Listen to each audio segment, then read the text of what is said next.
பக்கம் கொண்டாட்டம், மறுபுறம் திண்டாட்டம் என்று தான் இருக்கிறது இந்த தமிழகத்தில். சென்னை பாதிப்பு நீங்கிவிடும் என்ற நம்பிக்கை பிறக்கும் பொழுது இன்னொரு பாதிப்பு ஏற்படுகிறது. இப்பொழுது மக்கள் நீதி மையத்தை பொறுத்தவரையிலும் உதவி அப்படின்னா போன் போட்டு கூப்பிட்டு கெஞ்சி கேட்டுதான் வர வைக்கணுங்கிறது இல்லை. இது மக்கள் நீதி மையமாக இது மலர்வதற்கும் முன்பாக வெறும் நற்பணி இயக்கமாக இயங்கிக் கொண்டிருந்த பொழுதே தேடி தீர்ப்போம் வா என்பதுதான் எங்களுடைய குரலாக இருந்தது. எங்கே யாருக்கு என்ன பிரச்சனைன்னு தேடுங்க ஃபர்ஸ்ட், அதை போய் முடிந்தால் தீர்வுகள் என்பதுதான் என்னுடைய அன்பு வேண்டுகோளாக இருந்தது. பிற்பாடு அது கட்டளையாக மாறிவிட்டது. அதைத்தான் அவங்க பண்ணிட்டு இருக்காங்க. இப்போ அவங்கள பொறுத்தவரையிலும் தனியாக ஒவ்வொரு முறையும் நான் நன்றி சொல்றதில்லை, வருடத்துக்கு ஒரு வாட்டி சொன்னா போதும். அது பேரிடர் வந்தாலும் வரலைன்னாலும் அவங்க அந்த உதவிகளை செய்வார்கள். அவர்கள் அதை தொடர்ந்து செய்வதைத்தான் வாழ்முறையாக கொண்டவர்கள்.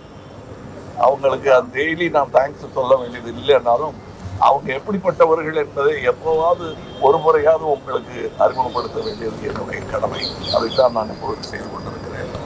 முதற்கட்டமாக தூத்துக்குடியில் உள்ள மக்களுக்காக ஒரு 12 லட்சம் ரூபாய் மதிப்பிலான நிவாரணப் பொருட்கள் வழங்கப்பட்டன.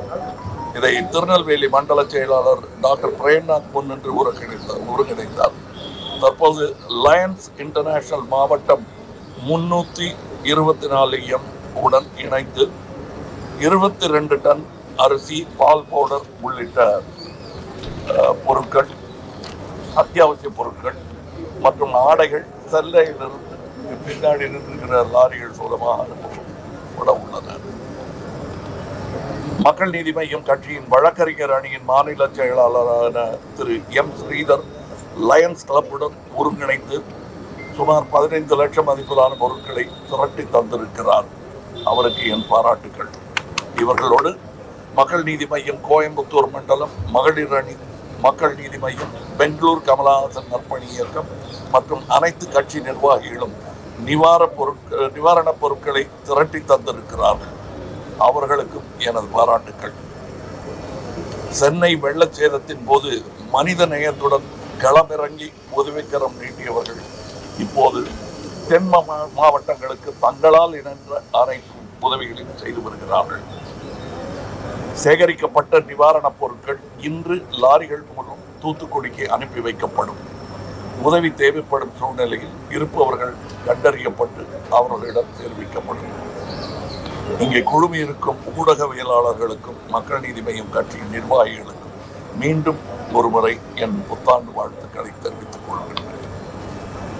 இதுல என்னுடைய சகோதரர்களுக்கு நான் சொல்லிக்கொள்ளும் விஷயம் என்னவென்றால் பல முறை நான் பிக் பாஸ்லையும் சொல்லியிருக்கேன், இங்கேயும் உதவி பண்ணும் போது ஓடி போய் தடுக்கி விழுந்து உதவி பண்ணாம நம்ம ஸ்டெடியா நிக்கணும்.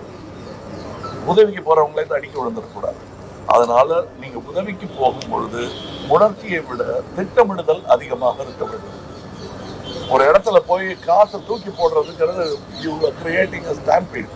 ஒருவர் மோதி கொள்வாங்க. அவங்களுக்கு இருக்கிற பதட்டத்துல ஒரு விபத்தை நீங்கள் உருவாக்குகிறீர்கள். அந்த மாதிரி பண்ணாம, அதனாலதான் இவ்வளவு தாமதமாகுது. ஏற்பாட்டுடன் அங்கே செல்ல வேண்டும். ஏன்னா இந்த உதவி கட்சி வரைகோடுகளுக்கு அப்பாற்பட்டது, மனிதநேயம் சார்ந்தது.